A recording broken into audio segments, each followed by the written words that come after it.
Hi and welcome to today's episode of Inside the Journey. It's great to have your company. Today we're talking with Matt Hempsell. He's the clinic director of One Health Clinic. And Matt, it's great to talk to you today. Thank you so much for your time. Thanks for having me, Matt. Matt, I think we should just get straight into this conversation if you don't mind. Sure. You and I have known each other for a while. You've been an inspiration to many in the community. Matt, tell us a little bit about your journey, a little bit about your business. What have you been up to? Look, I've had an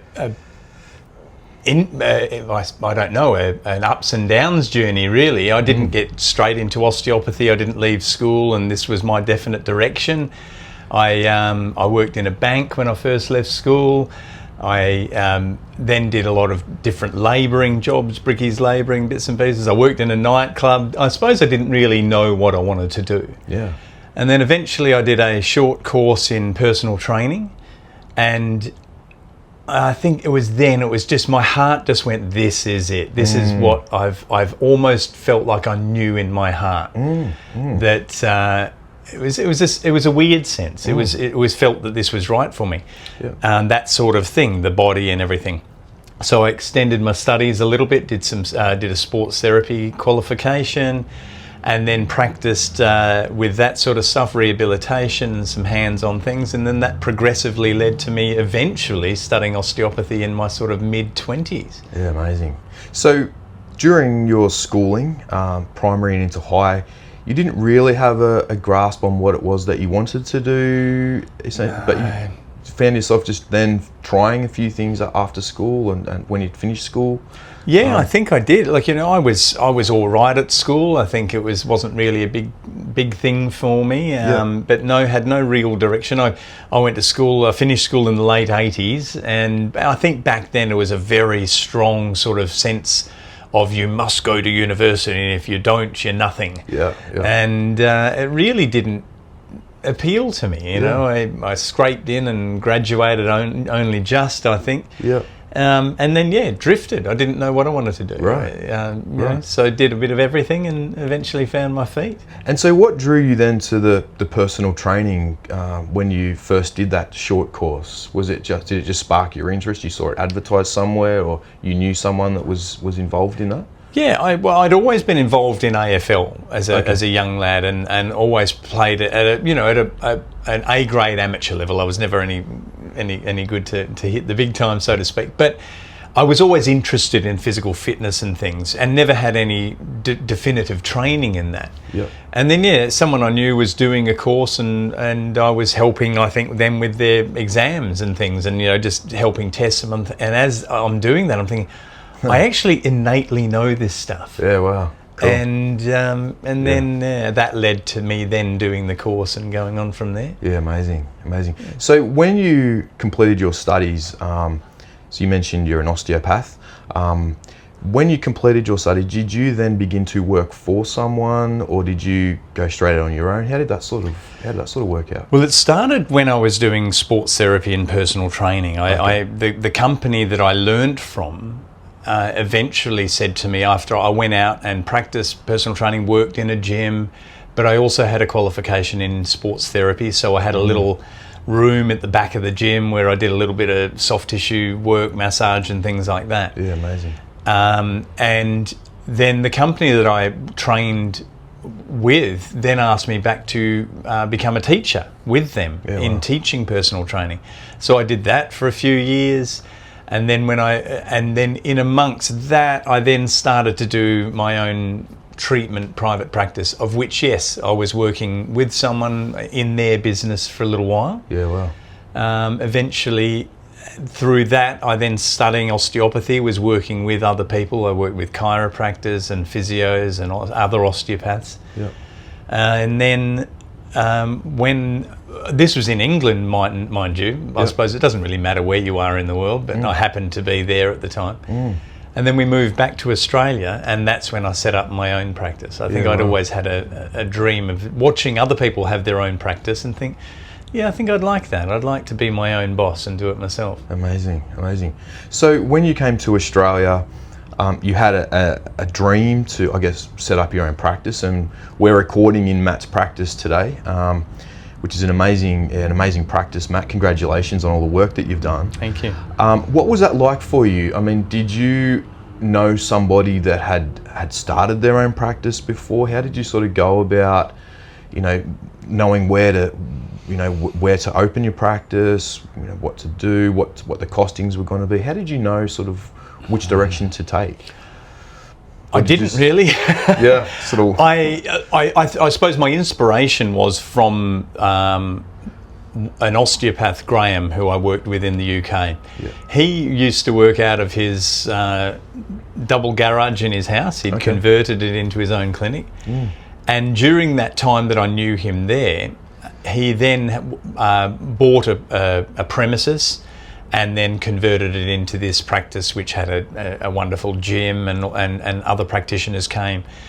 And I suppose that was my inspiration. Okay. I really liked the model that he had. Yep. And then when we came to Australia, my inspiration was to set something up like that. I wish I'd had some training. I wish I had some people to sort of guide me. I think I just winged it in a way. Yep. But then you end up finding people who you can then discuss things with. Sure. Yourself, other people who had been there, done that, or were exploring business themselves. Sure. And you're just bouncing ideas off them all the time and things like that. And I think that's the thing. Find people who are doing the things that you do or you want to do, or something similar. And it doesn't matter whether it's in the same business or not. I just found inspiration that, you're doing it yourself. How do you do that? What's these problems? What happens when you do that? Sure. And just ask those questions. So when you started out in your own practice, what were a couple of things that were a bit of a hurdle for you? There was maybe a couple of roadblocks that you weren't expecting, and how did you sort of get through them, if there were any at that time? Well, there were, and I was lucky enough not to dive in on the deep end and have to get rent a whole premises. So in this practice here, I got to know very well the landlord, and I am good friends with him as well. Yeah, sure. But I started renting just this one room. Right, and that's a really good point, isn't it? Not going too far at the beginning of the journey. Right. I think so. I think unless you've saved up a lot of money and you've made good plans to know this is how much rent you will need, and I think preparation would be the best thing in those times, to say, right, this is how much I need. This is if I don't get income coming in, I still need to make these expenses, and that's very important. Great. But start small. There's nothing wrong with starting small. I started in this one room, then I ended up renting a second room, and I was sharing the premises with another business. I then ended up renting a third room, and then that ended up turning into the whole practice. Yeah, wow. As my practice built. Yeah, and so that's there's nothing wrong with those sort of that way of progressing your business. Great. Rather than going, I want the empire now. Sure. And so you expanded based on your component of the business, what you were doing, that then led to expansion. Yes. Instead of the other way around. You didn't sort of expand before you were successful, I guess. No, that's right. And there's other people can go that way, and I suppose stick their neck out, take that risk, and think, okay, I've got to do this, I've got to expand the business to then grow it. Yep. I don't think I had that sort of personality though. I think my personality was not to take too much of a risk. Yeah. Some might argue that might not get you ahead as quickly or as far, but I don't know. I'm quite happy where I'm at now. It's working well. So it's working well. It's great. I think sometimes that's the way to do it. So what did you find in that journey, starting out, going out on your own?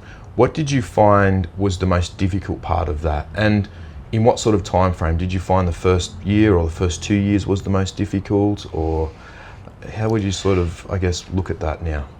Looking back, I think, the first years definitely were, because you're wondering on where the clients are coming in. Okay. You're wondering whether how much you spend on advertising to tell people about it or not. And I think... So it's establishing yourself well. That's a bit tricky sometimes. It is. Getting grounded. But looking back now and once established, I think the attitude I've always, and I've been told this by people, is do the best job you can and be the best at what you can be. Great.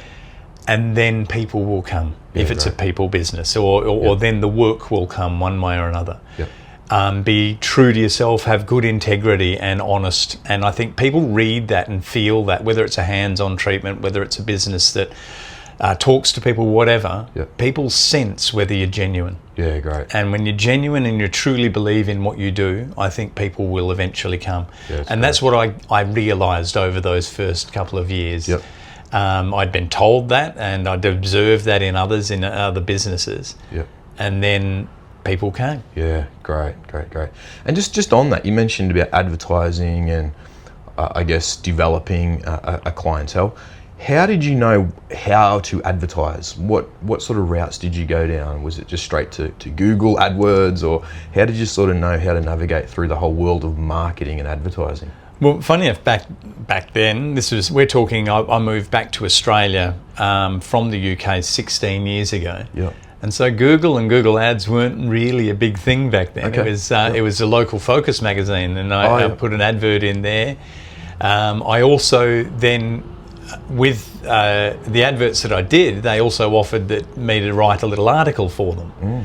And so I did a weekly or a month, I think it was a monthly magazine, I did a monthly article for them. So just a little health tip or something that I was passionate about or whatever. Yeah, and so I did that.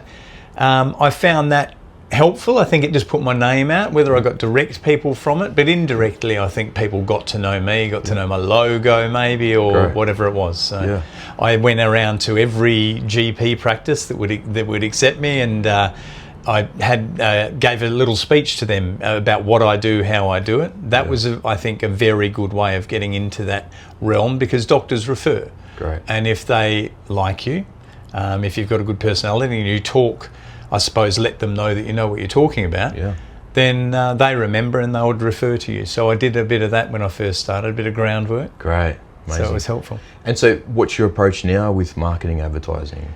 Well, I don't do a lot now. I don't like to say I don't need to, but we have a client base, and really most of the marketing or advertising we would do would be in-house to the emails of the patients that we have. Great. And we might do a little health tip. I've got a website. I put a blog on that website. Yep.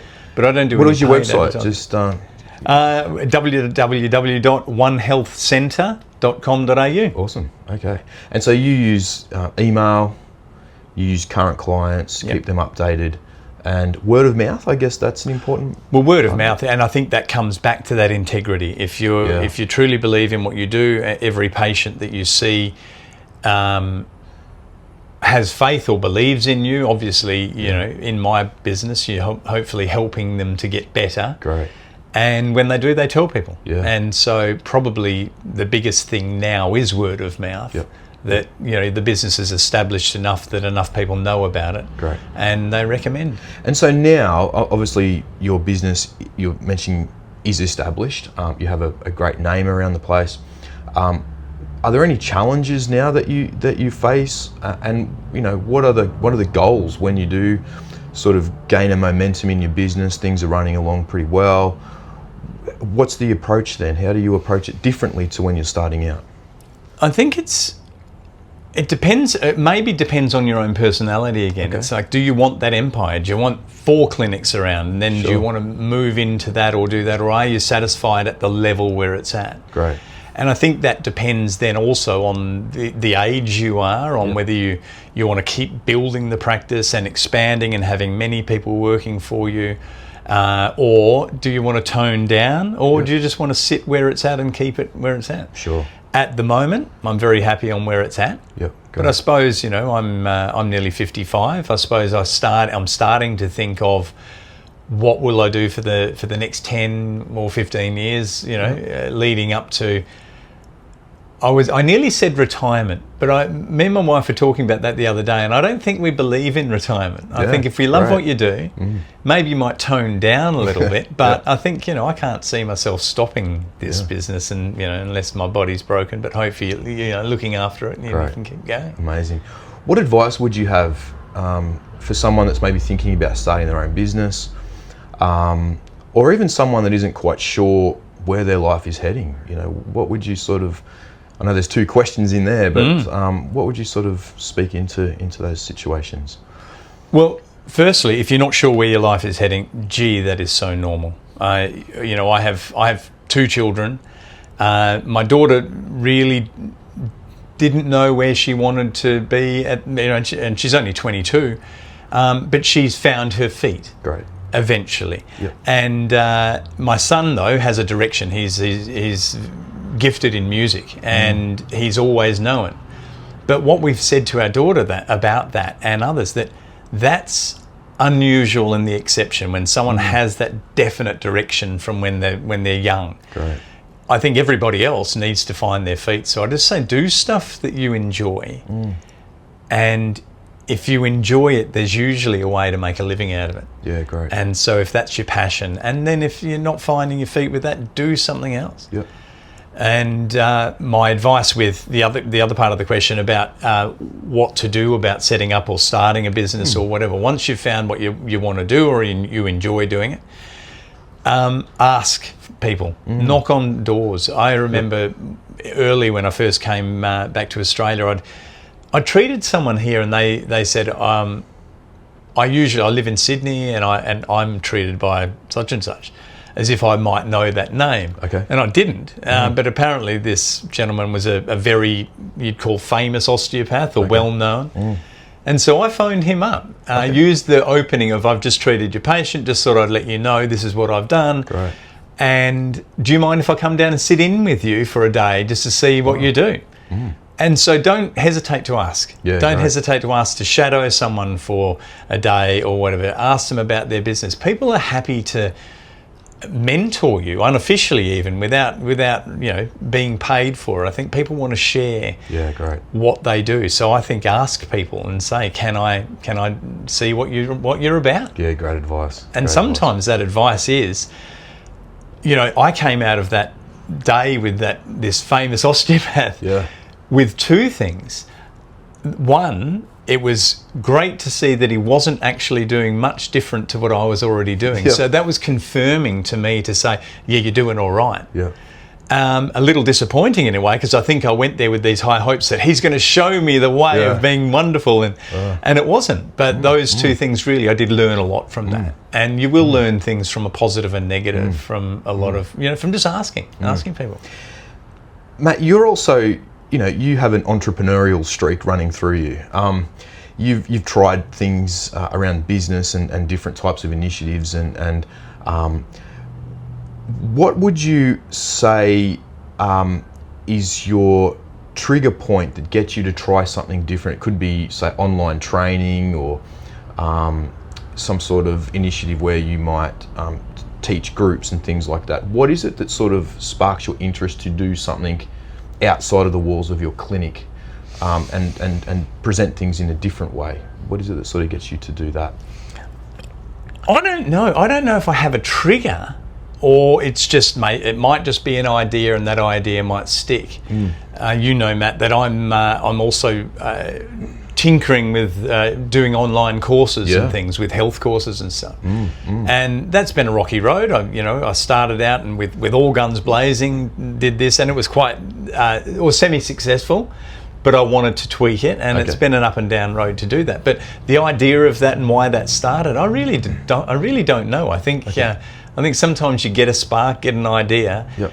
I know with my business and my treatment, I have over time developed certain ways and certain things that I tell people that I find successful. Yep.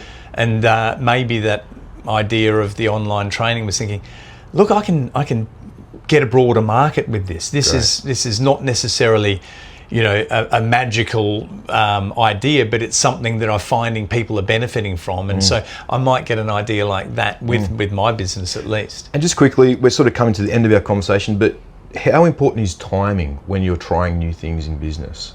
Is there the perfect time, or is it just a matter of just being aware of the risk and just sort of, going for a new idea or a new thing? Yeah, I think you can be lucky with timing, if you call it that. But I think, if you truly, again, believe in something, you want to change something, do something new, and you truly believe in it, and I think that timing will just happen. It will just, it's like when I started the business, you know, if you're passionate about what you're doing, I think that will relay and people will see that, feel it and believe it and, you know, come along board with you. So you mentioned some online. Can we expect some online sort of training stuff down the track? Definitely. It's something, although it has been a bit of a rocky road for me with, you know, with time and with, you know, effort. I'm still running this business and doing that, but yeah, keep an eye out for it. I will have a website set up soon, and that will be onehealthonline.com.au. Great. And that will develop health training courses with nutrition, breath work, and movement exercises and things. And I might do a few different courses in that. So. Fantastic. Look, it's been such an honour to chat with you today, Matt. We hope that you've enjoyed the conversation. We hope there's been some bits in there that have encouraged you. If you have, I'll leave some links in the video for Matt's website and some information there. But yeah, if you've enjoyed the video, like and subscribe. And we look forward to seeing you on the next episode of Inside the Journey. Matt, thank you so much for your time. Thank you, Matt. And we'll talk to you again soon. Bye for now. Bye. See you guys.